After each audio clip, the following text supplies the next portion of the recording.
고린도전서 8장 1절에서 13절까지의 말씀입니다. 신약성경 271페이지입니다. 우리 한 절씩 교독하는 시간을 가지도록 하겠습니다. 고린도전서 8장 1절에서 13절까지의 말씀입니다. 한 절씩 교독하도록 하겠습니다. 우상의 제물에 대하여는 우리가 다 지식이 있는 줄을 아나 지식은 교만하게 하며 사랑은 덕을 세우나니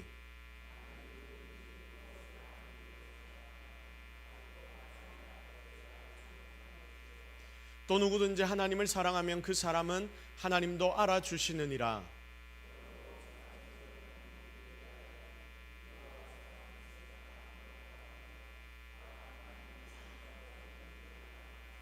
비록 하늘에나 땅이나 신이라 불리는 자가 있어 많은 신과 많은 주가 있으나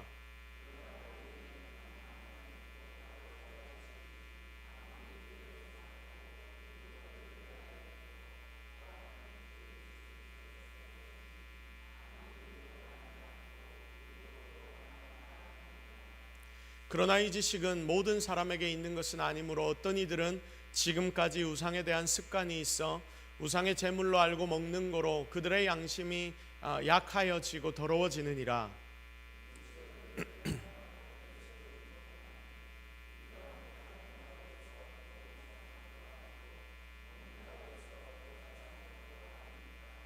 그런즉 너희의 자유가 믿음이 약한 자들에게 걸려 넘어지게 하는 것이 되지 않도록 조심하라.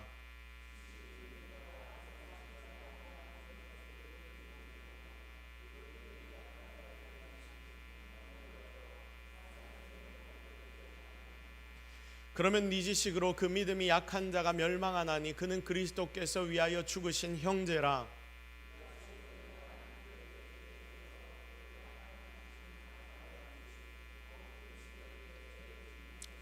함께 읽겠습니다. 그러므로 만일 음식이 내 형제를 실족하게 한다면 나는 영원히 고기를 먹지 아니하여 내 형제를 실족하지 않게 하리라. 아멘. 자, 오늘은 조상 제사 문제라는 제목으로 하나님의 말씀 증거하도록 하겠습니다. 오늘 이 주제는 그리스도인의 기본적인, 그러니까 우리가 믿고 있는 이 믿음을 가진 우리의 기본적인 그 교리이자, 그리고 우리가 왜 제사를 드리지 않는가, 제사를 지내지 않는가에 대한 정확한 답변이 될 것입니다.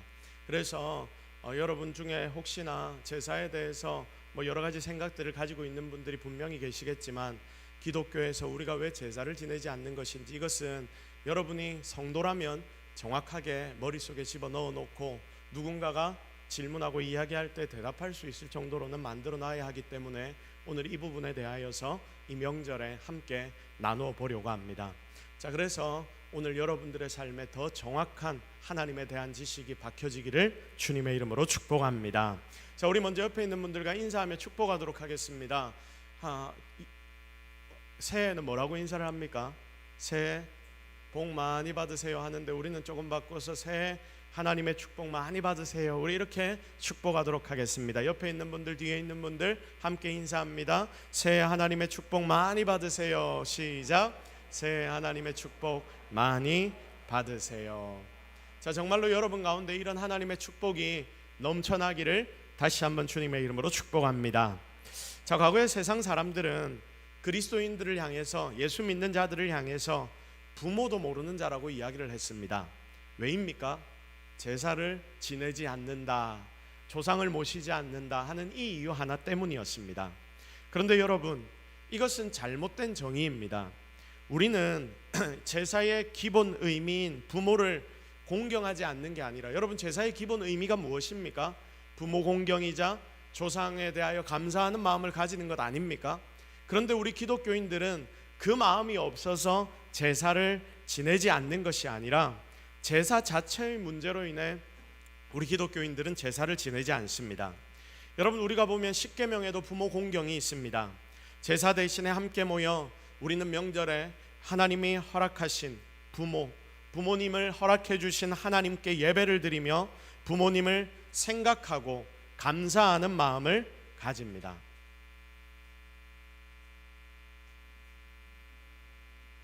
자, 우리는 모든 이들이 함께 예배드립니다.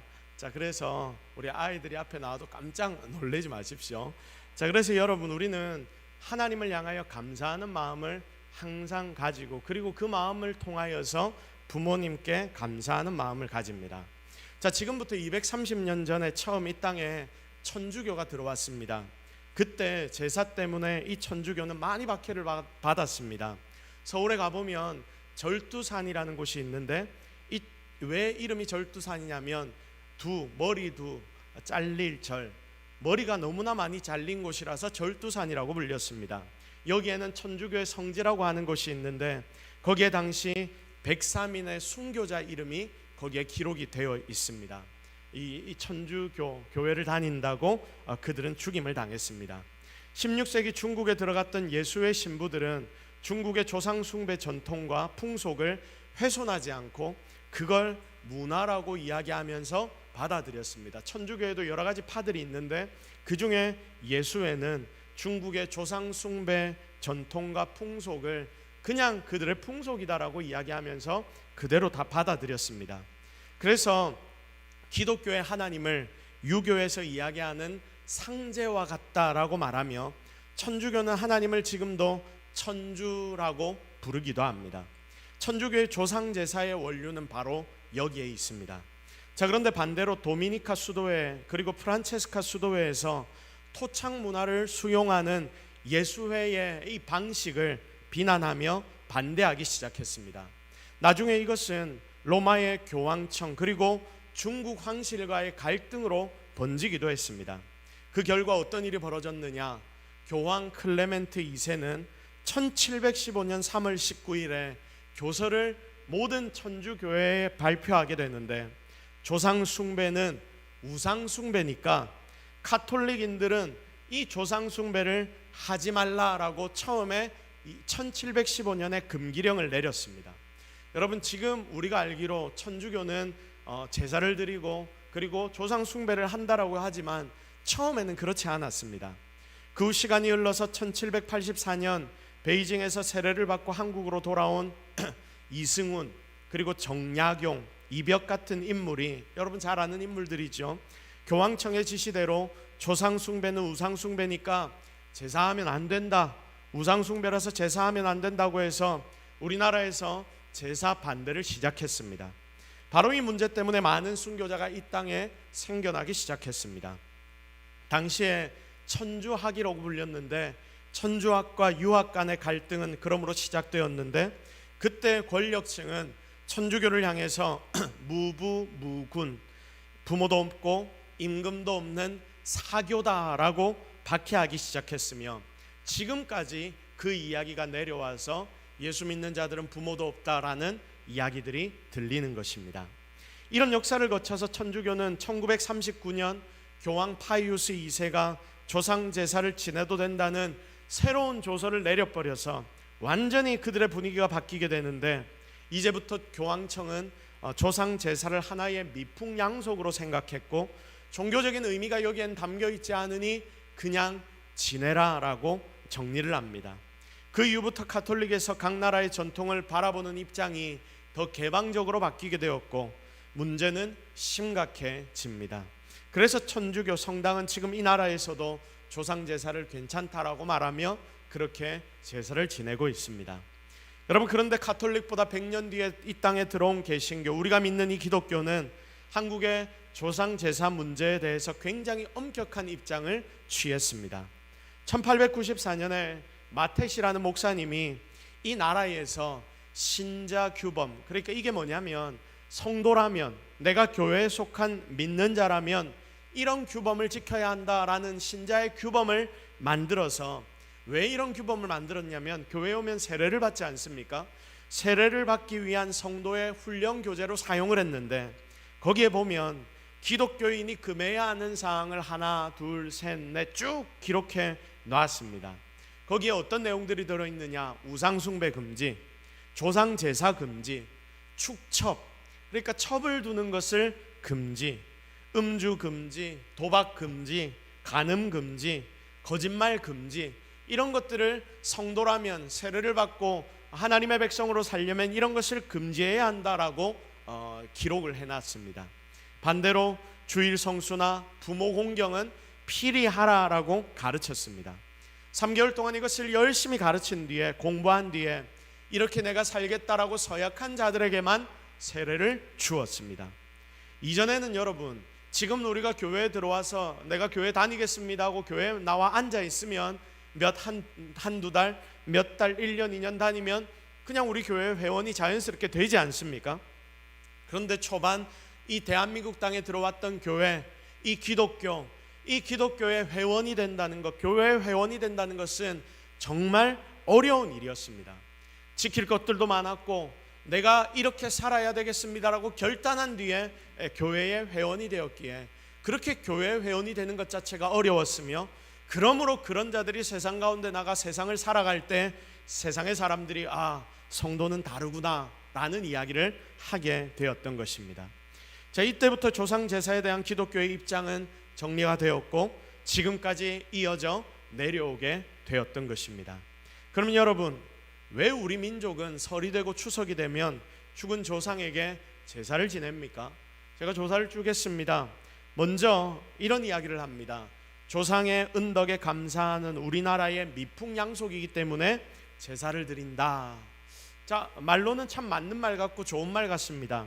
그런데 여러분, 제대로 알고 보면 제사는 중국의 풍습이지 원래 우리의 풍습이 아니었습니다. 중국에서 제사가 언제 들어왔느냐?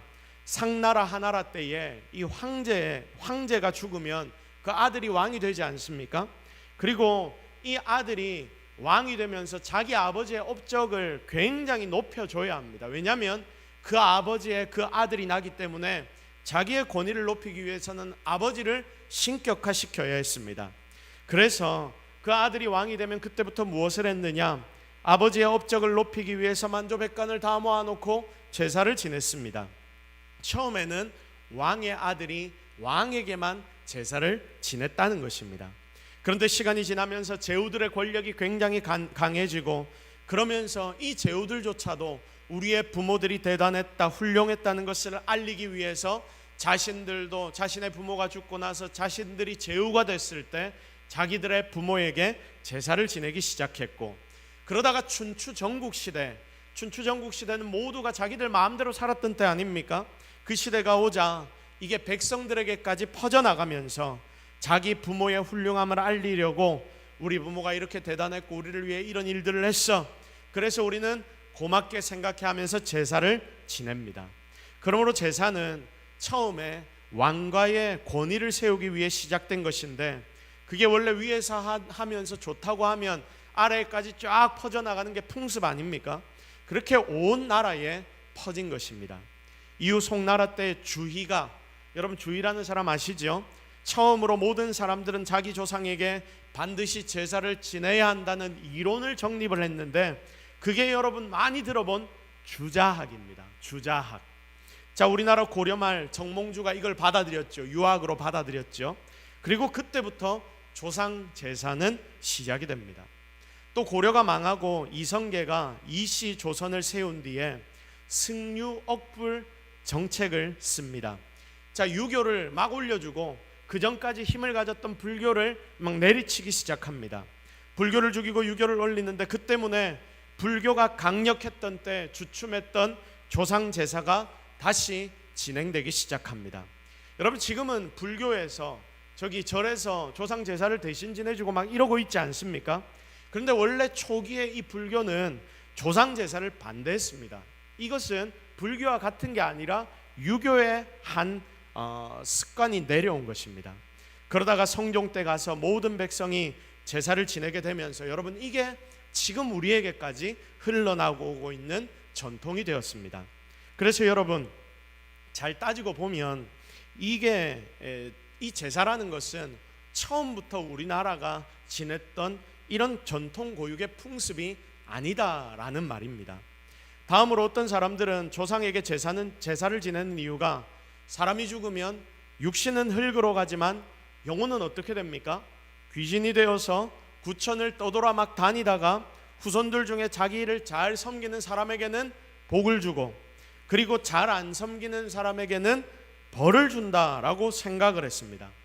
그러니까 지금도 제 주변에 제사를 지내는 사람들에게 제가 몇 번 물어보니까 자기가 첫째 아들도 아닌데 가정의 모든 제사를 다 받아오는 분들이 계시더라고요. 왜 그렇게 했습니까? 라고 질문하니까 뭐라고 대답하냐면 복 받으려고. 내가 조상을 잘 섬기면 우리 조상들이 나에게 복을 줄 것이기 때문에 내가 이 모든 제사를 맡았습니다. 이렇게 이야기하는 것을 들었습니다. 그래서 여러분, 조상 귀신을 잘 모셔야 복 받기 때문에 우리가 복을 받으려면 과거에 양잿물도 먹는다라는 이야기가 있지 않습니까? 그래서 제사를 지내야 한다라고 생각하는 사람이 지금도 여전히 많습니다. 그런데 여러분, 이런 생각은 농경시대 성경에 나오는 옛 모압 사람들도 똑같이 가지던 생각이었습니다. 민수기 25장 전체를 보면 이스라엘 백성들이 애굽에서 나와 가나안으로 가던 중에 모압 평지에서 모압의 꿰매 빠져 그들이 섬기는 바알 부올이라는 이런 신에게 제사를 함께 드립니다. 이스라엘 백성들이 하나님께 제사를 드리는 것이 아니라 이 모압의 바알 부올에게 제사를 드리고 제사 음식을 막 먹는 모습이 성경에 기록이 됩니다. 이걸 보고 하나님이 대노하시는데, 여기 나오는 바알 부올이 어떤 신이냐? 여러분, 어떤 신이겠습니까? 죽은 조상에게 제사를 지내는 것이 바로 바알 부올입니다. 농경시대를 지내던 그들의 생각에 농사를 잘 되게 하고 못 되게 하는 게 다 죽은 조상 귀신이 하는 행동이다라고 생각을 했습니다.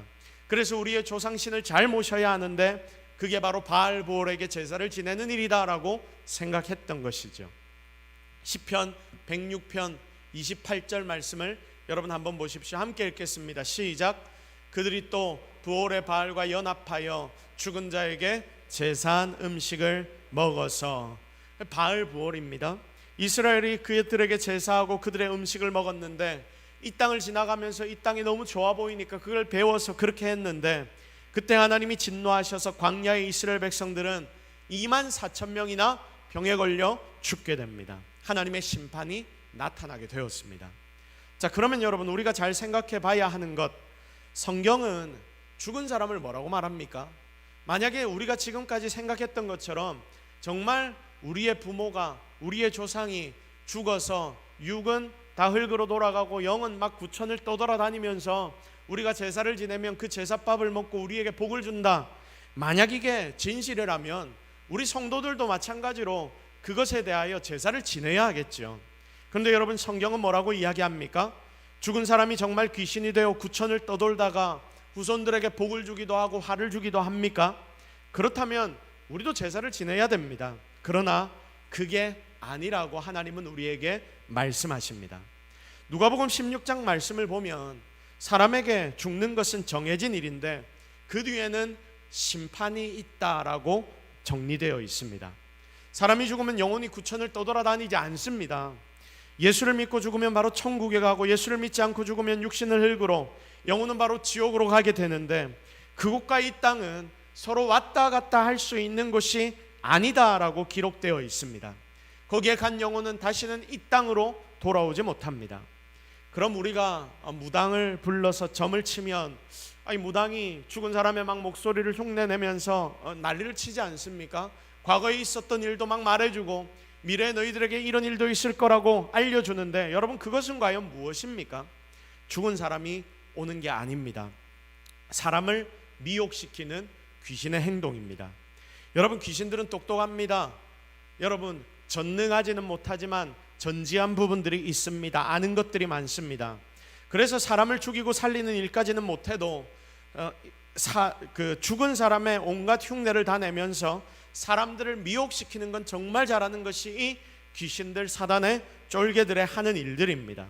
사도행전 16장 16절을 보면 점치는 사람은 귀신들 중의 종인데, 이 점치는 사람이 죽은 사람의 영혼을 부르면 귀신이 그 죽은 사람의 탈을 쓰고 점치는 사람에게 들어와 온갖 유혹을 하게 된다라고 기록이 되어 있습니다. 여러분, 많은 무당들 중에서도 접신하여 신을 받아 그렇게 점을 쳐주다가 무당들의 끝을 보십시오. 좋게 끝나는 사람이 거의 없습니다. 결국은 자기들이 속해 있는 그 신에게 속아서 자기의 목숨을 던지게 만드는 것이 결국 악한 귀신의 하는 일들이기 때문입니다. 많은 무당들 중에서 예수를 믿고 자기가 완전히 구원을 얻은 자들이 제법 많이 있습니다. 그들의 이야기를 들어보면 일괄적인 것들이 있는데 귀신은 속이는 것이다. 내가 신을 받은 줄 알았는데 결국 알고 보니 그게 귀신이었다라고 이야기를 하는 것을 우리는 발견하게 됩니다. 그래서 여러분, 이런 무당은 죽은 사람의 흉내를 내고 또 살아있는 사람들의 과거도 들추어내고 미래의 어렵고 힘든 일을 말하기도 하면서 사람들에게 불안을 심어주고 그리고 두려움을 주어서 하나님을 섬기지 못하게 하고 귀신에게 붙들려 살아가게 만드는 것입니다. 여러분, 당군교라고 혹시 아십니까? 전 당군교 교주가 김혜경 씨라는 분인데 제법 오래전에 예수 그리스도를 믿은 분이 바로 이분입니다. 당군교가 뭐냐면 한마디로 무당들의 모임입니다. 여러분, 무당들은 신을 받는데 우리 대한민국 땅에서 제일 강력한 신이 어떤 신이겠습니까? 대한민국의 시초인 당군 아니겠습니까? 그래서 이 김혜경이란 사람은 당군신을 받았던 사람입니다.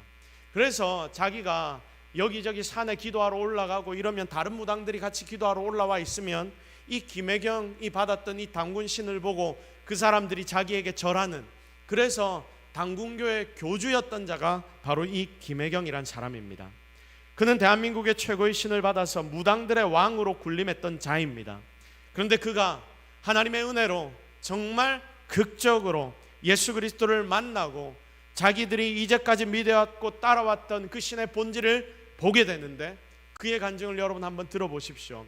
영적인 세계가 어떻게 돌아가고 있는지 여러분이 분명히 알게 될 것입니다. 이 사람은 자기의 눈에 신이 항상 보이니까 정말 열심히 제사를 지내고 공을 드렸다고 합니다. 제사 시기가 되면 모든 것을 다 투자해서 제사를 드렸다고 합니다. 그러면 자기의 눈에 귀신이 보이는데 자기의 조상들이 다 와서 그 자리에 앉아서 같이 시끌벅적하게 제사상을 차려놓은 것을 먹었다고 합니다. 그게 보이니까 더 열심히 제사상을 차렸지 않겠습니까? 그렇게 그들을 섬겼습니다. 그런데 예수님을 믿고 난 뒤에 그래도 제사상은 차려야지, 왜냐하면 제사상을 차리면 진짜 조상들이 여기에 와가지고 막 받아 먹으니까 고맙다고 하고 돌아가니까 내가 제사상은 예수를 믿어도 차려야지 해서 쫙 차려놨는데, 자기가 제사상을 차려놓고 이제 조상이 오는 것을 기다리고 쫙 보고 있는데 뭐가 막 들어오기 시작하냐면 시꺼먼 것들이 막 들어와서 제사상 위를 뛰어다니더랍니다. 그래서 이런 잡기들이 어디에 내가 이렇게 차려놓은 제사상에 와서 제사상을 어지럽혀하고 쫓아보내기 시작하는데, 한 놈을 쫓아보내고 두 놈을 쫓아보내고 이러는데 막 몇십 마리가 들어와가지고 시꺼먼 것들이 막 제사상을 뒹굴뒹굴거리기 시작하더랍니다. 그때 그가 깨달은 겁니다. 내가 이제까지 속았구나. 그러니까 조상이 온 것이 아니지요. 자, 그래서 그는 이 모든 것을 다 벗어던지고 주여 사단의 왕관을 벗었나이다라는 책을 기록했던 것입니다. 여러분, 이게 진실입니다. 자, 그러면 귀신들은 어떻게 생겼습니까? 어떻게 우리를 미혹합니까? 이사야 14장 말씀을 보면 천사장 루시퍼가 등장합니다. 그는 다른 천사들보다 유난히 아름답고 지혜로웠습니다. 그것 때문에 탐욕이 생겼는데 자신의 하나님처럼 높아지려고 생각을 했습니다. 이게 교만이죠.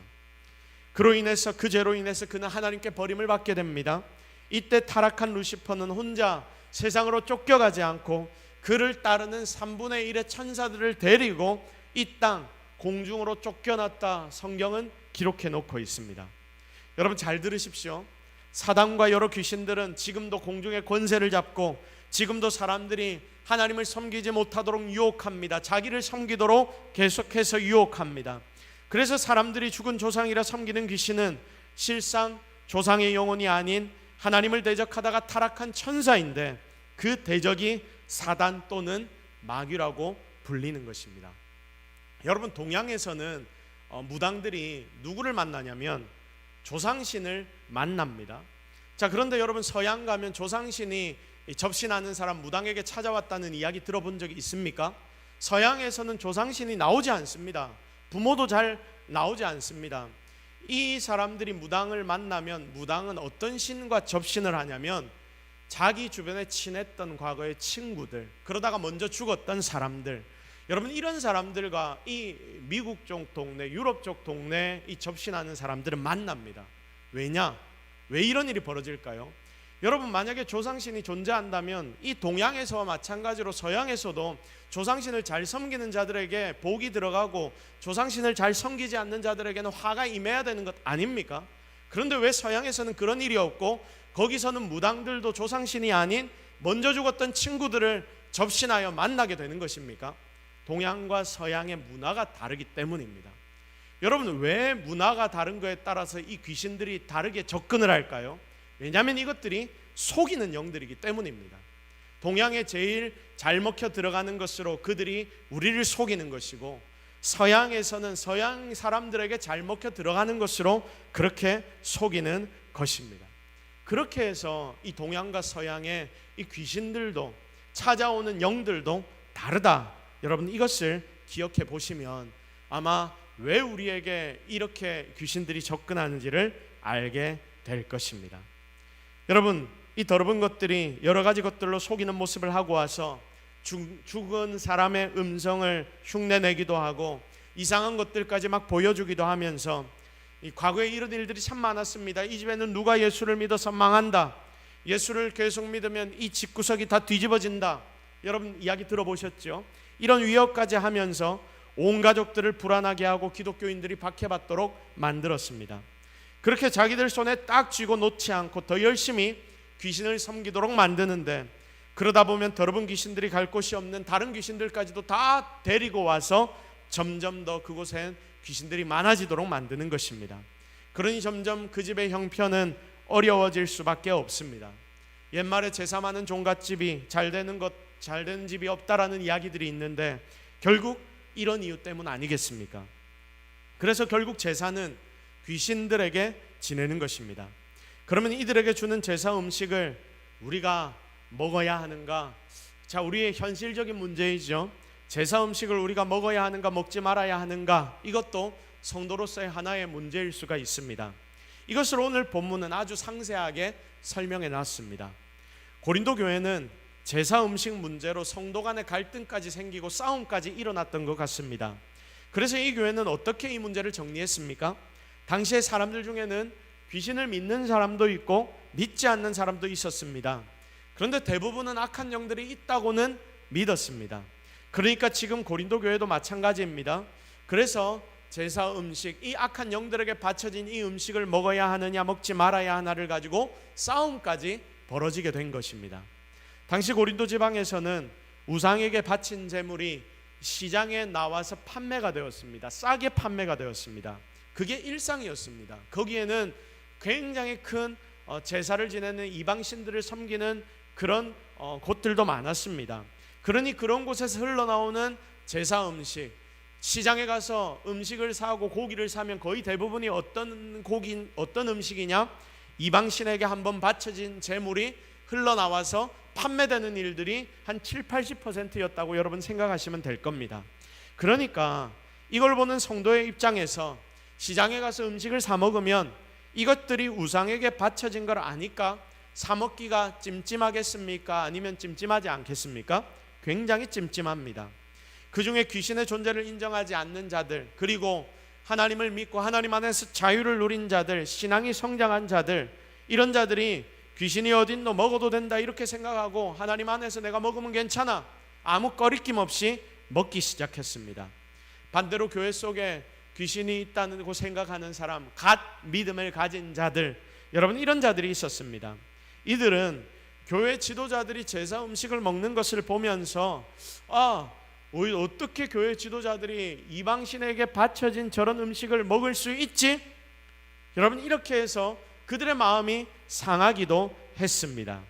자, 그러니까 여러분 이런 자들을 위해서 사도 바울은 이렇게 한마디로 정의를 하는데, 우상에게 드려진 음식은 사실 별거 없어서 먹어도 괜찮다, 그건 맞다.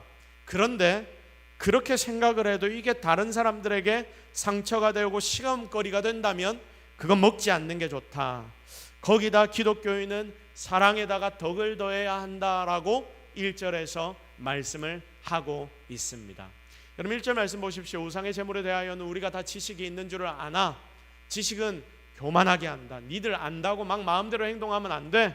사랑은 덕을 세운다. 그러니까 지식보다 무엇이 우선되어야 한다? 사랑이 우선되어야 한다. 여러분, 이것이 오늘 조상 제사와 그리고 제사에 바쳐진 음식을 먹는 상황에 대한 정리라는 겁니다. 그래서 우리가 제일 먼저 생각해야 하는 것이 뭐냐? 성도들이 나로 인해 넘어지거나 시험 들면 안 된다. 그러니 불신자나 믿음 약한 자들을 위해 우리가 제사 음식을 먹지 않는 게 덕이 된다. 그 상황에서는 이게 덕이다. 그러니까 먹고 싶어도 안 먹어, 먹지 마. 이렇게 이야기가 정리됩니다. 우리 13절 말씀을 같이 볼까요? 다 같이 읽겠습니다. 시작. 그러므로 만일 음식이 내 형제를 실족하게 한다면 나는 영원히 고기를 먹지 아니하여 내 형제를 실족하지 않게 하리라. 아멘. 성도 여러분, 이것이 하나님이 오늘 우리에게 내려주신 결론입니다.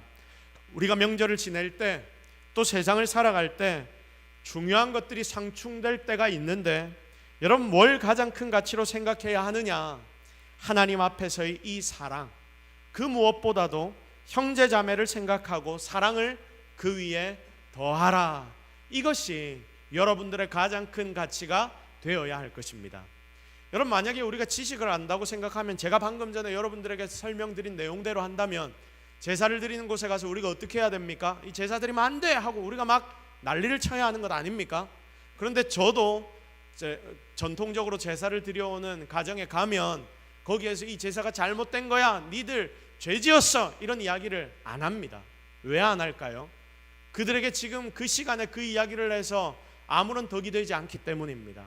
사랑하는 마음을 가지고 그들을 위해 기도해주고 그들과 계속 교제해 나가다가 결국 시간이 지나서 그들에게 예수 그리스도의 이름을 알려주고 이곳으로 나와 예수 그리스도의 이름 앞에 함께 예배하다가 예배 이후에 그들의 마음 가운데 찜찜함이 생기고 그리고 제사에 대한 고민들이 생길 때, 그때 정확한 이야기를 저는 해줍니다.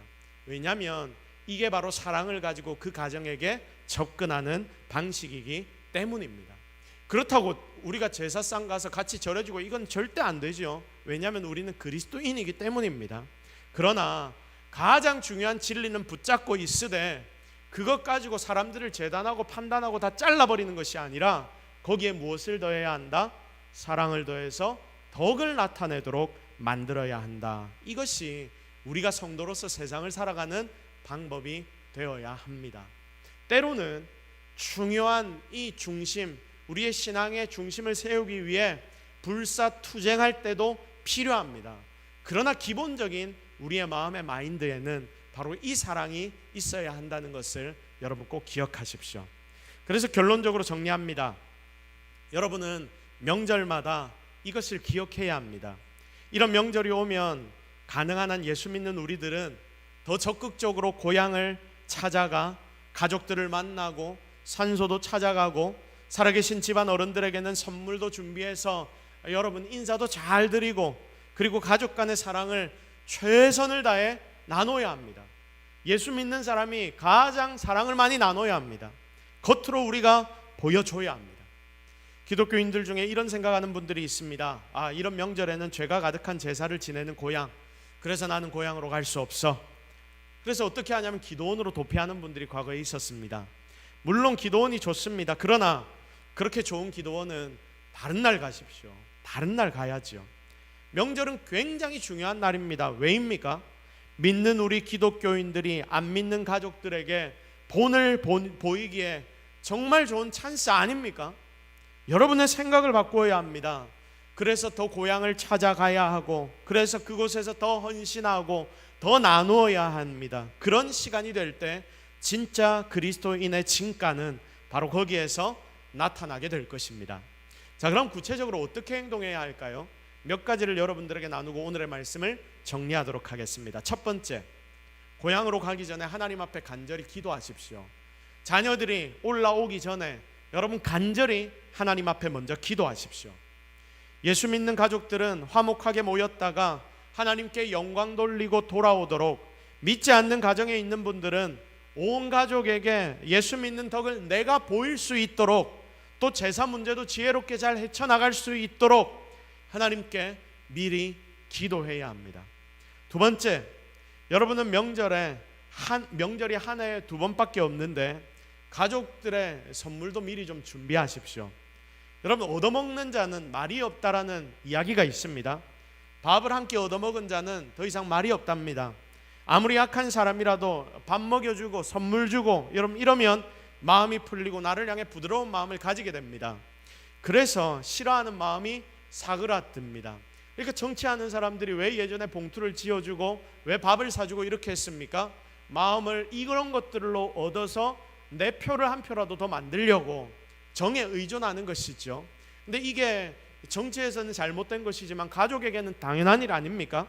그래서 여러분, 우리는 이런 것을 지혜롭게 행동해야 합니다. 말 한마디 한마디를 할 때도 부드러운 마음, 위로의 마음이 나타나도록 말해야 합니다. 그게 가족들을 위한 중요한 마음이라는 것을 여러분 기억하십시오. 그래서 오랜만에 만나는 가족들에게 예수 믿는 사람은 좀 다르구나, 그럼 이런 칭송을 좀 들어야 하는 것 아닙니까? 세 번째로, 조금 서두르십시오. 먼저 움직이십시오. 여러분, 먼저 가면 어떻습니까? 부모님이 살아계실 때 먼저 부모님 집에 가면 굳이 하지 않아도 될 일을 내가 좀 더 해야 할 수도 있고, 그리고 무언가 내가 좀 손해보는 것 같다는 생각이 들기도 합니다. 형제들 중에 좀 얌체 같은 사람이 있어서 매번 일들이 다 끝나고 오는 사람이 한 명이라도 있으면 걔 때문에 먼저 가기 싫은 마음이 막 내 속에 들기도 합니다. 그런데 여러분, 우리가 예수 믿기 때문에 주님 이름을 생각하며 기쁨으로 이런 일들 좀 감당하면 안 됩니까? 그냥 내가 먼저 하면 되지 않습니까? 그렇게 힘든 일도 아닌데 괜히 머리 쓰고 계산하고 내가 먼저 가면 기분이 나빠 막 이러고 있을 필요가 굳이 있습니까? 예수님 생각하면서 주님 생각해서 내가 먼저 갑니다, 먼저 섬기겠습니다, 먼저 봉사하겠습니다, 하나님 다른 것 다 채워주시고 저들에게 복음을 알려주십시오, 기도하고 우리가 먼저 가서 수고하고 애쓰면 되는 것 아닙니까? 제가 아는 동생 중에 하나가 친구들이 다 모이는 술자리에 가는데 예수 믿는 동생입니다, 이 친구는. 그런데 술자리에 가는 친구들은 거의 예수 믿지 않는 자들이죠. 근데 같이 이런 모임에 참석을 하기는 합니다. 그런데 어쩌냐면, 나는 술을 안 먹으니까, 나는 예수 믿어서 술 안 먹으니까 나는 회비를 안 내도 되잖아, 나는 술 안 먹고 니들이 술 먹으니까 나는 돈 안 내도 이 자리에 그냥 앉아있기만 하다가 갈 거니까 그래도 괜찮잖아, 이런 논리로 이야기를 합니다. 그런데 여러분, 어떤 일이 벌어지는지 아십니까? 술집에 가면 술만 나옵니까? 뭐도 같이 나옵니까? 어떻게 그렇게 잘합니까? 안주도 같이 나오죠. 안주가 나오면 안주를 이 친구가 제일 많이 먹는다고 합니다. 자기는 그러는 걸 모릅니다. 그런데 이 이야기가 돌아서 멀리 있는 제 귀에까지 욕으로 들어옵니다. 예수 믿는다고 하면서 그러면 돼요, 나도 예수를 믿으니까, 그렇게 이야기를 하는 거예요. 여러분, 이럴 거면 안 가야죠. 거기에 돈 1, 2만 원 때문에 예수 믿는 사람 욕먹으면 안 되지 않습니까? 명절 1년에 2번이 있는데 예수 믿는 사람이 늦게 가서 이 음식 맛보고 저 음식 맛보고 그러다가 이건 짭다, 이건 맵다, 왜 이렇게 밖에 안 했냐, 이런 소리만 막 하다가 내 멀리서 와서 피곤하다고 방에 쑥 들어가 버리면 억수로 얄밉지 않겠습니까? 이제까지 여러분 중에 그런 분들이 있다면 회개하십시오. 기독교인들은 예수 믿는 사람은 미리 가고 음식도 좀 미리 하고 어머니 아버지 모시고 시장도 같이 가고 극장에서 영화도 한번 보고 이렇게 좀 미리 가서 수고하고 헌신하면 얼마나 좋습니까? 이게 하나님을 위한 일이 될 수 있다는 것을 기억하십시오. 그래서 여러분, 가서도 마찬가지입니다. 먼저 형제간에 화목을 불러오는 말을 하고 행동을 여러분이 하십시오. 맨날 다른 사람 가슴에 못 박으면 안 됩니다. 남의 자녀 못난 이야기 하지 말고 내 자랑할 것 많아도 자랑 좀 줄이십시오. 남 자랑하면 그거 들어주고 최고다라고 액션도 좀 취해주시고, 여러분 최고라고 이야기해 주는 게 그 뭐 어렵습니까? 그런데 생각보다 사람들이 이런 부분에 인색합니다. 이게 그리스도인들의 삶의 방식이 되어야 합니다. 예수님은 우리 위해서 이 땅에 오셔서 죽기까지 섬겨주셨습니다. 원수되었던 우리를 위해 주님은 그렇게 섬겨주셨습니다. 그리스도인들의 삶의 방식은 이 예수님을 따르는 방식이어야 합니다. 그러므로 대접받으려고만 하지 말고 대접하십시오. 더구나 가족 아닙니까? 내가 좀 더 대접해주면 어떻습니까? 네가 많이 했냐 내가 많이 했냐 그거 따지는 게 사실은 더 힘들고 귀찮은 정신 소모 아닙니까? 하나의 밀알이 땅에 떨어져 죽으면 많은 열매를 맺고 그리고 안 죽으면 그대로 있다라고 했습니다. 우리가 예수님의 영광을 위해 헌신하고 섬기면 분명히 좋은 날이 오게 될 것입니다. 왜냐하면 그게 바로 100배의 결실이며 하나님이 섬기고 헌신하는 우리에게 약속하신 축복이기 때문입니다. 여러분, 부모님들도 이 자리에 많이 앉아 계실 겁니다. 부모님들도 자녀들에게 복을 빌어 주십시오. 자녀들이 오랜만에 오면 잔소리할 것들이 많습니까? 좋은 말할 것들이 많습니까? 잔소리할 것들이 가득하죠. 저도 자녀로서 부모 만나면 잘 압니다. 그러나 여러분의 잔소리 계속한다고 자녀 바꿀 수 있습니까? 없습니까? 못 바꿉니다. 절대로 안 바뀝니다. 알지 않습니까? 그러니까 이제는 이전과 다르게 말도 좀 참고 잘하고 있다 이 이야기도 해주고, 고마운 거 별로 없어도 아이고 봉투에 돈 이거밖에 안 넣었냐 이 생각이 들어도 고맙다 하고, 네 때문에 내가 산다 이런 이야기도 좀 해주고요. 그러면 진짜 자녀가 부모를 위해 작은 거 하나 해주는 것조차도 고맙게 여겨준다면 그 바뀐 부모로 인해 놀라지 않겠습니까? 그리고 거기서 내가 예수님 때문에 이런 변화를 받았다는 이야기를 맨날 하면 안 되고 정말 중요한 순간에 하고 보여줄 때 여러분의 가족들 그리고 여러분의 자녀들은 달라지게 될 것입니다. 네 번째로 여러분, 이거 하나 부탁하겠습니다. 명절에 가정예배를 꼭 드리십시오. 매일 가정예배를 드리면 좋지만 꼭 명절 때라도 가정예배를 드리십시오.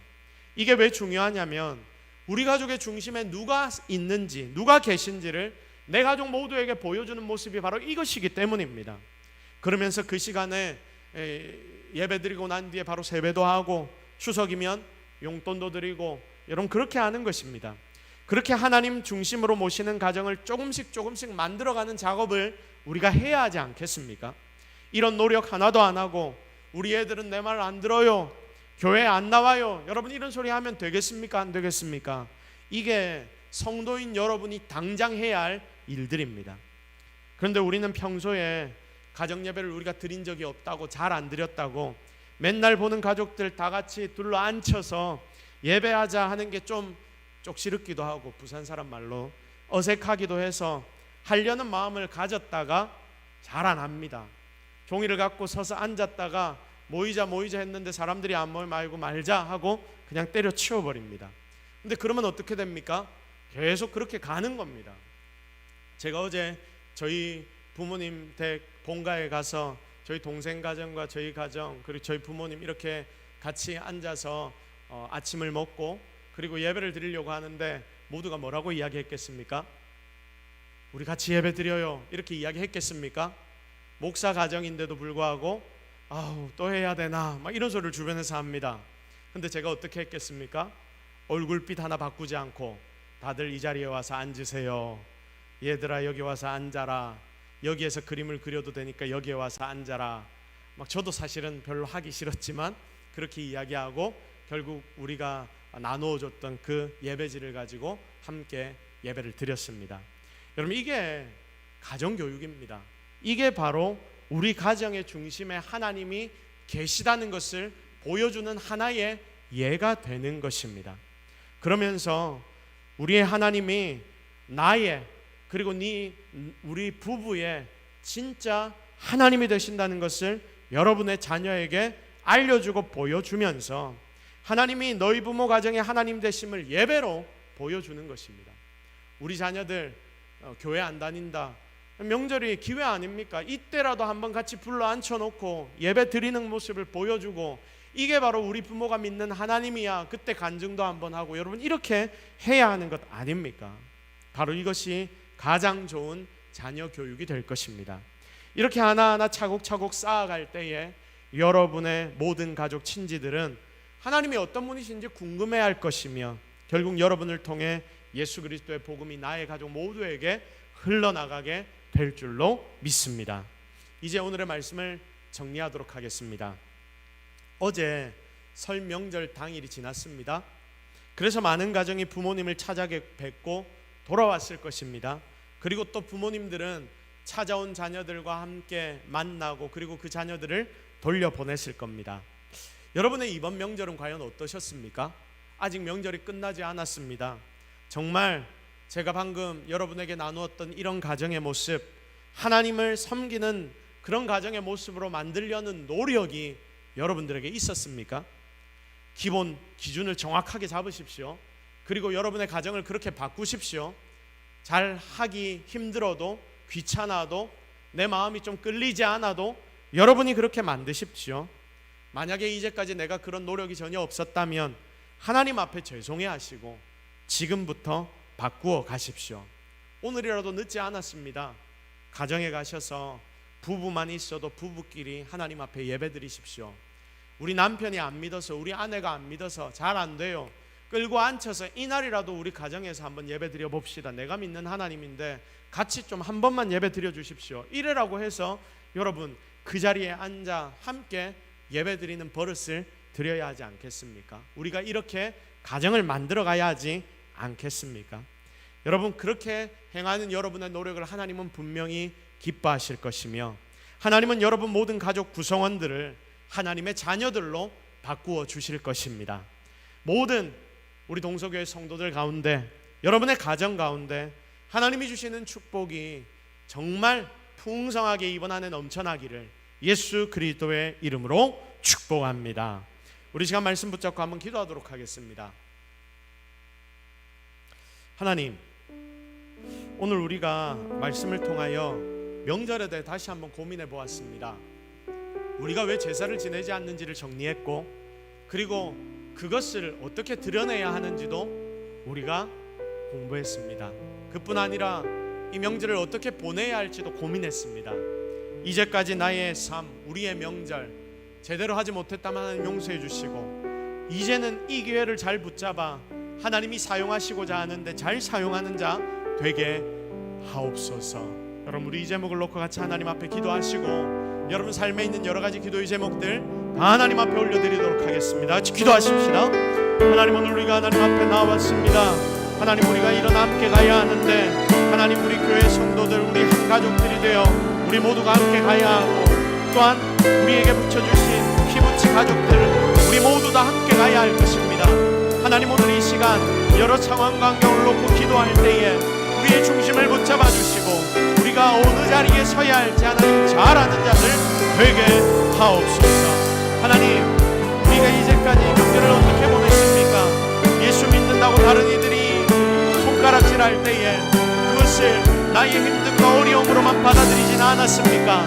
이제는 그 자리에서 넘어서게 하옵소서. 예수 믿는 것이 얼마나 기쁘고 즐거운 일인지 그것을 모든 이들에게 보여주게 하옵소서.